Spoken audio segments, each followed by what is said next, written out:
We're live. We're rolling. We are live. What's up, people? Happy Monday. I hope you're enjoying yourself.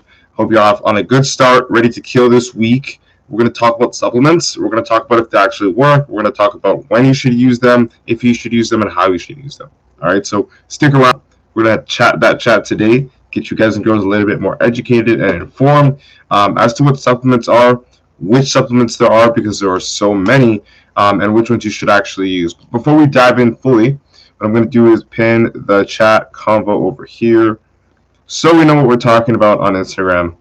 And then we're going to dive right into the meat and potatoes, move forward, and clear any misconceptions that people may or may not have regarding supplements, And of course, as always, guys and girls, feel free to drop your questions and comments as I go along so that I can actually hit you up at the end of this live stream / podcast, and then we can get everything out in the air, clear it out, and, give you that information that you're here for.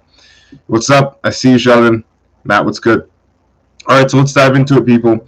Again, if you are getting any kind of value in any way, shape, or form, share this out to a friend. Subscribe to my YouTube channel, MATTBUTALE. You know it's good. What's happening, people? Okay, so let's talk about it. Supplements, just to really wrap it up, they add to what you're going to be doing, right? So they're an add-on, is what I would say. If I were to summarize it, supplements alone can't do anything for you.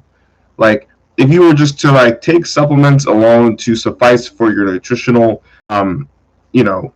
requirements and to suffice for your vitamin requirements, all that stuff, and you were just to take a whole bunch of supplements, as many as you could afford, doing that versus we'll say doing things the old school traditional, I'm just going to say old school because there weren't as many supplements back then.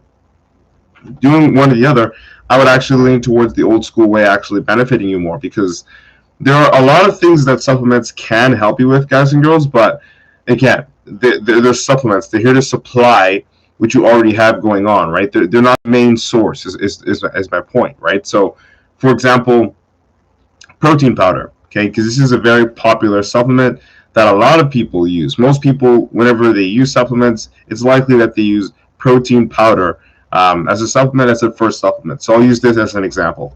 Okay, so protein powder, what is it? Well, it's basically synthesized protein. So what does that mean?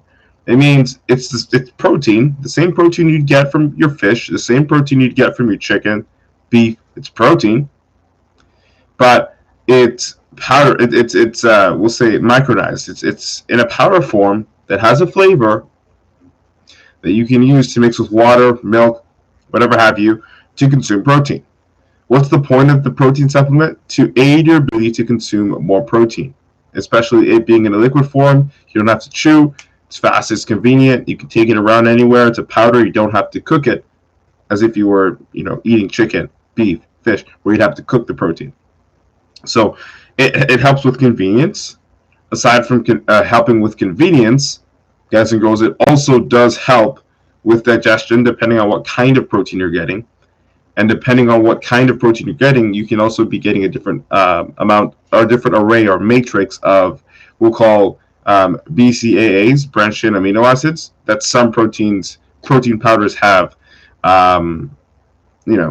mixed in, or as we'll say, incorporated as a matrix, right? So comparing protein powder to a whole food protein source is something that I think a lot of people should do.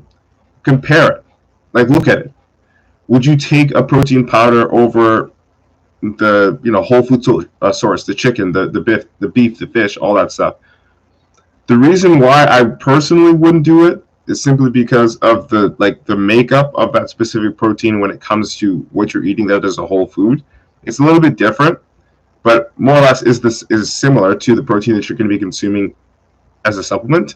But what's going to keep me more full, personally, and most likely a lot of you guys, is to eat a whole piece of protein, whatever it is, whole piece of chicken, whole piece of fish, whole piece of beef, right? The whole food source is going to fill me out and make me feel less hungry, so that I don't have to overeat later on, or I don't get those cravings later on, which all of us get, right? So let's say if you were to go a whole day consuming your protein just through protein powders, and then another whole day, or another person goes through a whole day of eating whole food protein sources. If we compare those two people, at the end of the day, the one that drank all the protein through protein powders is more likely to feel a lot more hungrier than the person that had the whole food sources, right? So in terms of sustainability, it's just better to eat whole foods more than you would have a supplement to replace it. Again, supplements, I wouldn't even call them complete meal replacements because you can get them in such isolated forms that it may not even replace all of the facets that you need. Like, for example, protein powder is just protein powder, right? That's it. You can get it with carbs, or most people get the whey isolate, which doesn't have carbs, right? And if you're getting that, well, then factor it in. Let's say you have 60 grams of protein, which is 2 scoops of, we'll say that it's 30 grams of protein per scoop for your protein powder that you use. 2 scoops of that. And then to get 60 grams of protein, we'll say you're doing about, in a whole food source, between 7 to 8 ounces, depending on whatever it is. Let's say chicken. Okay?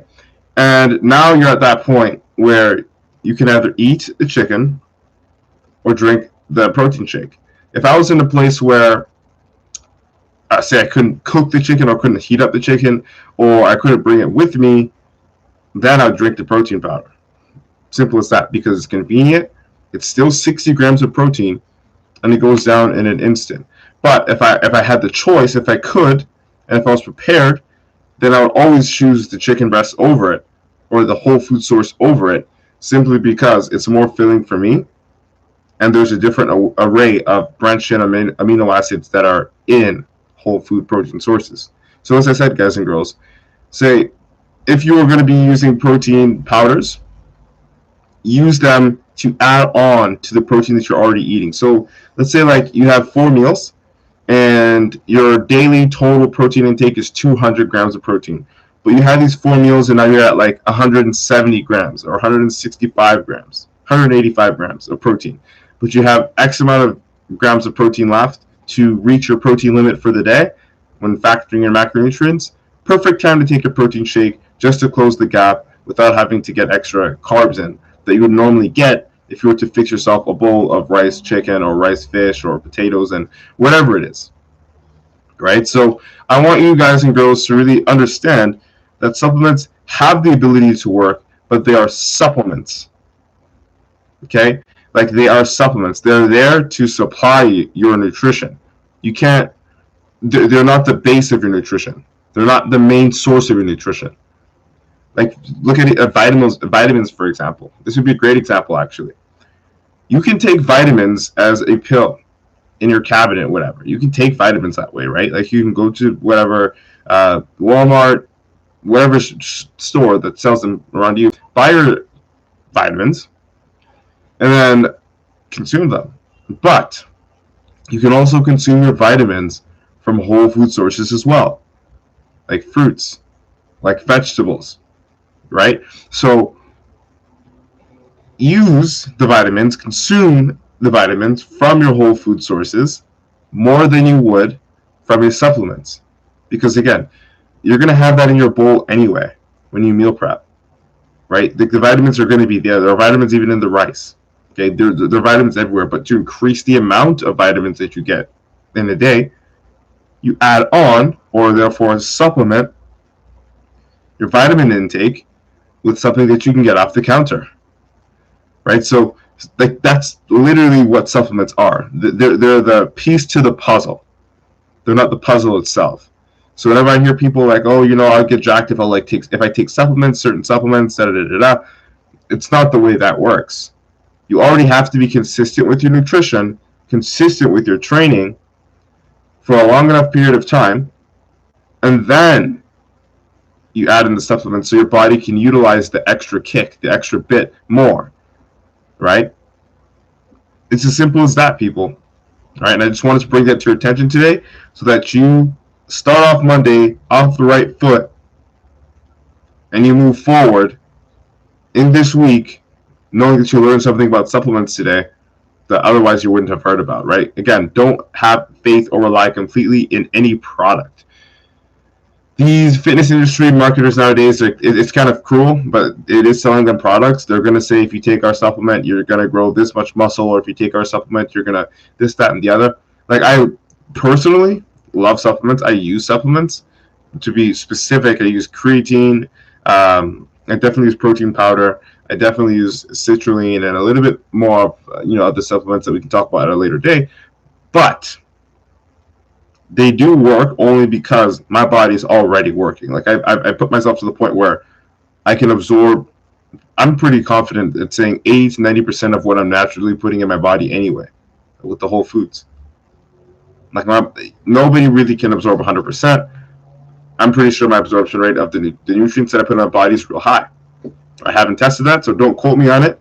But if you want me to test it, I can test that for you guys as well, right? I personally do believe that, and because I believe that, I also believe that when I do supplement and I add, creatine, because creatine does come from whole food sources as well, and I add creatine so I can, get that biovolumizing effect for my muscles, get a little bit stronger. It works. I believe my body's able to do something with it because I'm already doing something with what's inside the whole foods. And if you were in a position where your body wasn't doing anything with the whole foods, or as much as it could with the whole foods, then adding anything onto that isn't going to change much, because you're not in a state where your body is able to metabolize the nutrients in the same way, absorb the nutrients in the same way, and utilize them. All right, so keep that into account, guys and girls. Do not forget about that. All right? Okay. I'm just going to read a couple of questions. Some questions and comments over here. One sec. Yeah. Okay, so let's tune in. Let's see what we got here. What brand of protein do you use? I've tried a few, but the taste is horrible. The brand doesn't really matter that much. Again, and taste is going to vary, per brand. So even the brand that I may recommend, you may not like. But I'll give you a couple of brands that I've used in the past that don't taste too bad to me. Pro HD from HD Muscle is like number one. It blends the best, tastes the best, and has the most accurate flavor in my opinion. I would say after that is Diesel. Diesel, if you've ever seen Diesel protein, grab that. Rule 1 is good. Rule 1. Yeah, they're fairly good. They mix well. What you want to look for in a protein powder is that it mixes well. It tastes great. And, for me personally, I like whey isolate with no carbs. So I just get straight protein from it. Try to do your best to get low to no carb protein powders. If they have some BCAAs in it, cool. But don't, shop based on BCAAs in the matrixes inside these protein powders. Just shop for, clean whey isolate that mixes well, that you enjoy the taste of. So appreciate that question, man. Julie, what's up? Hey, I see you. Homie says, is ashwagandha good for acne and anxiety? Yes, it is. And many other things, actually. Mr. Clean behind you when you drop the soap. Funny. Oh, man. Y'all kill me. All right. You know what's up? I see y'all, people. We'll be back again tomorrow with another live stream. Peace and love, my people. I appreciate y'all for joining, as always. Nothing but love. Wow, people. You know what's up. Peace. Later, y'all.